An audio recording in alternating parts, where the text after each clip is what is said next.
Hello, I am Christian Badias, and I will be conducting my HFACS analysis on the Air Midwest Flight 5481.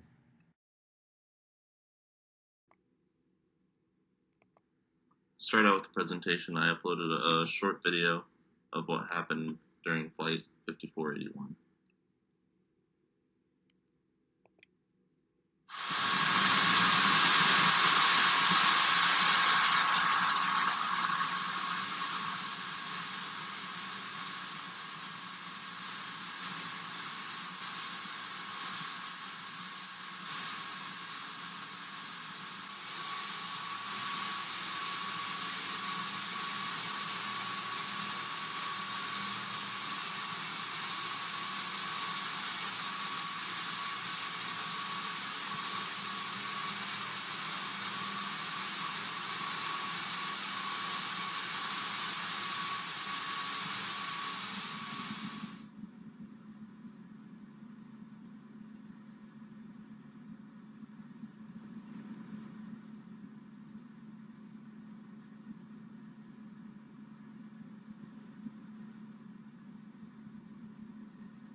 So on January 8th, 2003, a flight was conducted by Air Midwest that resulted in 21 fatalities and one minor injury that was a person on the ground and a destroyed aircraft.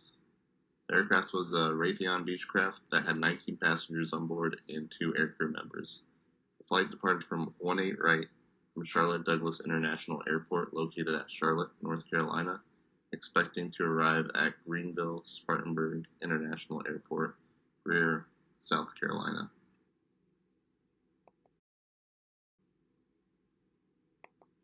Initially, the probable cause and the finding from the aviation accident report determined that loss of pitch control during takeoff was a discrepancy that ultimately led to the crash. After further investigation, it was found that the 2 errors that occurred were that the elevator system was rigged incorrectly and the current and FAA approved weight and balance program did not provide correct data.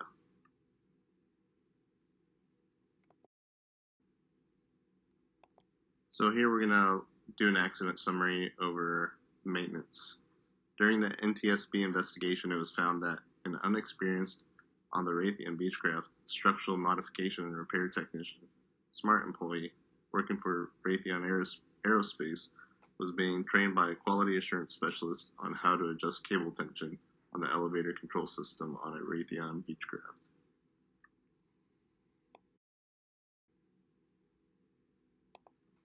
The quality assurance specialist and the smart employee informed investigators that they intentionally skipped steps with the elevator control system rigging procedure due to the non-applicability of the steps.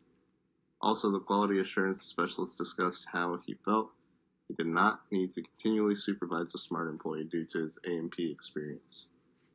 Furthermore, the quality assurance specialist discussed how he had only done the same task once.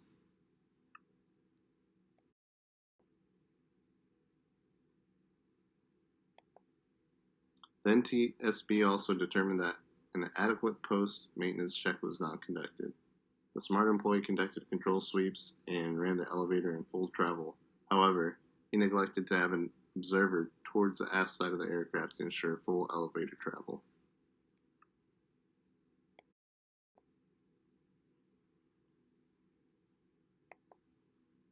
The aircraft had flown a few times after maintenance was conducted and showed no signs of elevator issues. However, the combination of improper weight and balance data and the inadequate maintenance led to the aircraft crash.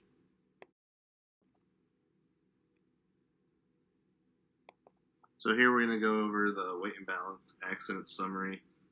Air Midwest utilized an FAA-approved weight and balance program. After the aviation accident, the NTSB found that the recently revised weight and balance program was incorrect and resulted in unreliable weight and balance calculations, causing an excessive aft center of gravity.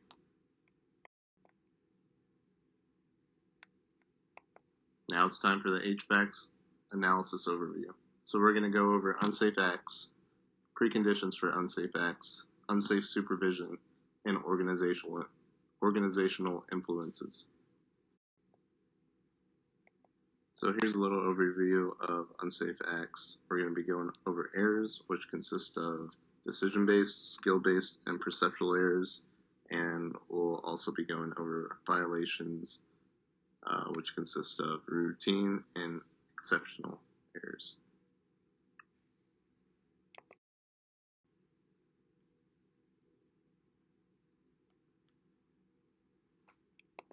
So the errors that were found really were only decision errors.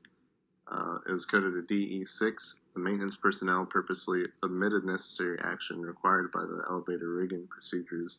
Multiple steps were skipped, and an operational check was not conducted adequately. There are really no skill-based errors due to the fact that the quality assurance inspector had only done this job one time. Therefore, I would say it wasn't a skill-based error, and there weren't really any perceptual errors.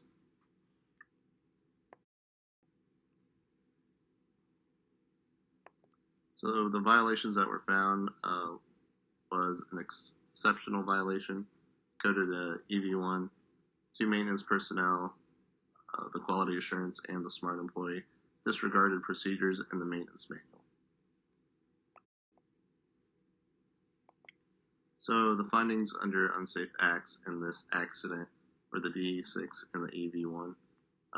The maintenance personnel purposely omitted necessary action required by the elevator rigging procedures, and the two maintenance personnel who disregarded procedures in the maintenance manual.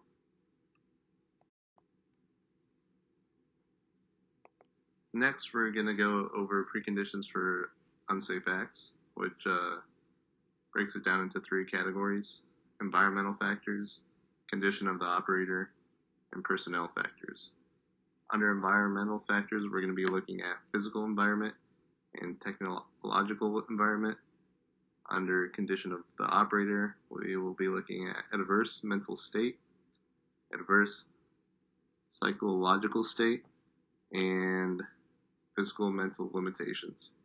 And as for personnel factors, we will be looking at communication and coordination and fitness.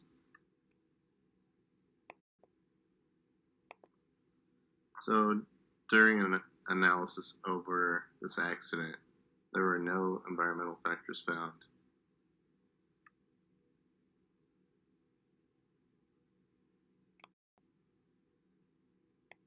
So for the condition of the operator, there weren't any adverse mental state, psychological state, physical or mental limitations found during this analysis.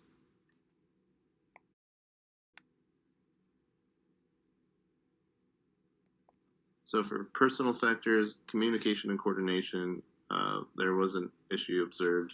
It was coded a CRM5. The quality assurance specialist, being the supervisor, agreed and allowed the smart employee to skip necessary procedural steps, leading the smart employee to believe that the certain procedure steps were not required. As for fitness for duty, there was no issues during the analysis.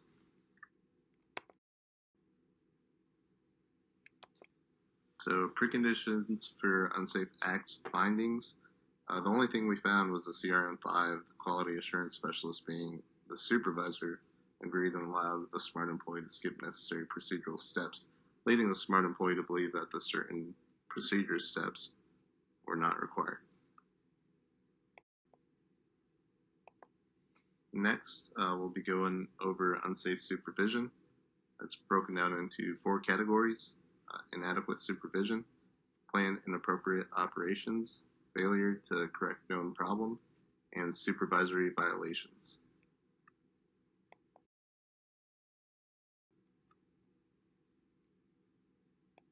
So as far as inadequate supervision, two issues were found. An IS-1, during the accident report, the NTSB found that supervision oversight was inadequate. NTSB finding 15 determined that air carriers that use contractors to perform required inspections need to provide substantial and direct oversight during each work shift to ensure that this work is being properly conducted. The next one was IS-3. Maintenance training was inadequate. Quality assurance specialist was required to provide on-the-job training to a smart employee for tasks the quality assurance specialist conducted once. Also, after the maintenance was done by the smart employee, the quality assurance specialist signed the smart employee off on being able to conduct rudder, aileron, and elevator cable tension adjustments. However, the mechanic had not been trained on the rudder and aileron rigging procedures. So for planned inappropriate operations, there were two issues found. A PI-03, the quality assurance specialist who was tasked to train the smart employee, had only conducted primary control rigging once during his employment at Raytheon. The other issue was the PI-04, the quality assurance specialist lacked proficiency in primary flight control rigging, but was allowed to train individuals on the task.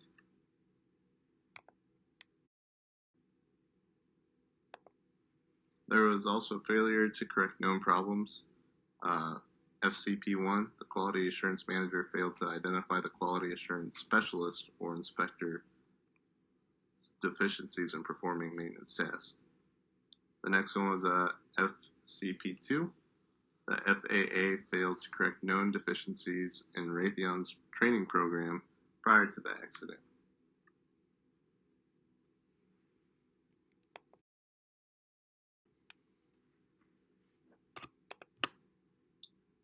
And for supervisory violations, there was a SB1 as a quality assurance inspector. They must enforce all procedures and regulations. However, the quality assurance inspector in this case did not enforce and was okay with the smart employees skipping required steps for elevator rigging procedures. The quality assurance inspector also left the smart employee unattended while he conducted maintenance on the elevator control system that he was not current on. In fact, the quality assurance inspector said it is not necessary to hold a mechanic's hand if he thought the mechanic knew what he was doing.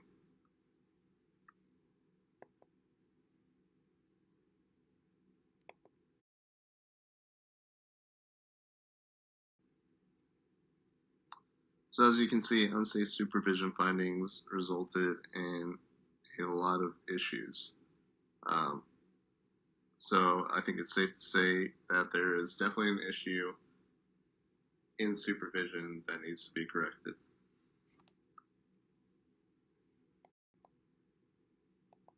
Lastly, for the HFACS analysis, we're going to go over organizational influences, which consist of three components: resource management, organizational climate, and organizational processes. So during a thorough analysis over the accident report, there are really no resource management issues found. The same can be said for organizational climate. No organizational climate issues were noted during the review of the accident report.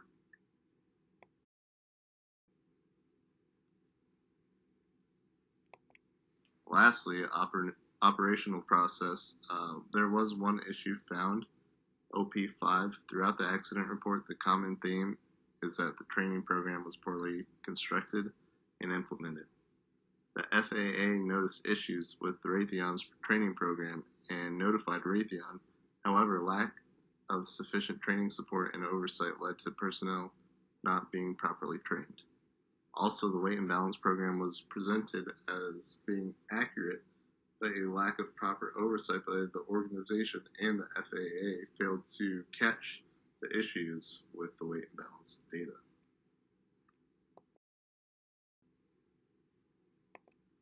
So the only organizational influence finding was what was discussed in the previous slide. Training program was poorly constructed and implemented.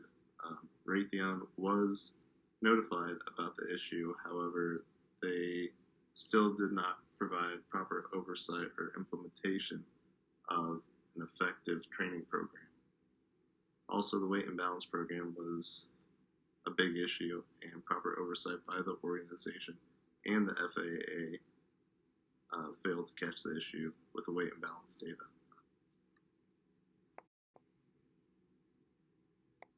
Here's an overview of mitigation strategies for future occurrence. First, we're going to identify the hazard consequences, then go into hazard mitigation controls, pre-mitigation assessment, and analyze risk control measures used, then go into control decisions, control implementations, measuring risk controls, risk decision making, a risk assessment of newly established risk controls, and a continuous review.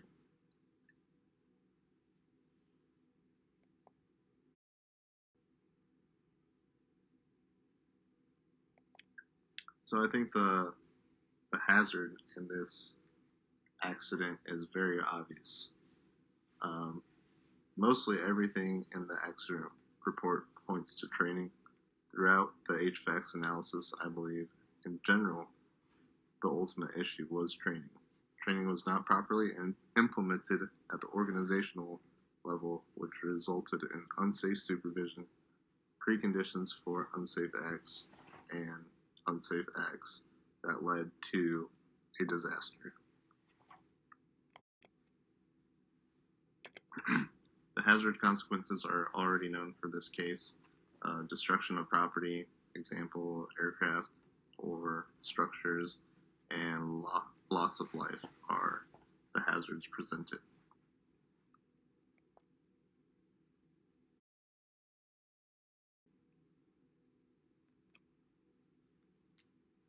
It's obvious that the organization lacks hazard mitigation controls.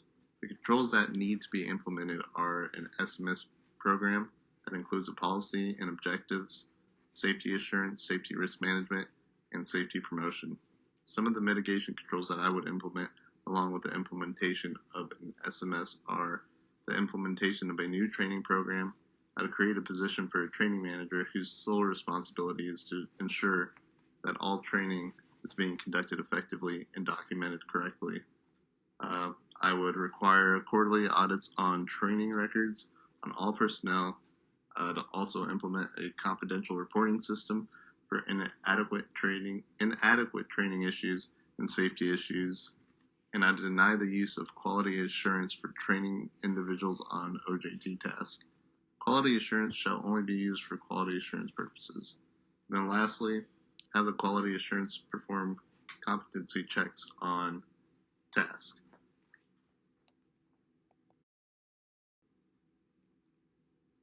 So as for control decisions, control implementation, and risk control measurements, to ensure all mitigation controls can be measured, quarterly audits will be conducted on the training program, training documentation, and task knowledge of employees.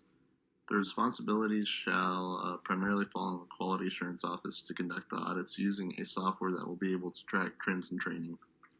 Therefore, quality assurance will not be allowed to train personnel on OJT tasks or conduct maintenance.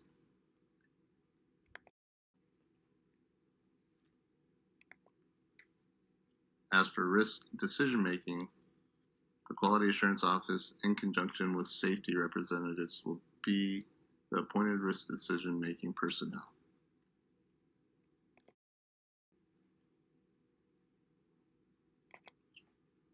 Risk assessment of newly established controls and continuous review. After the implementation of the discussed risk controls, it will be necessary to conduct a risk assessment on the effectiveness of the newly implemented controls. Continuous reviews of the newly implemented controls shall be conducted to ensure effectiveness of risk controls.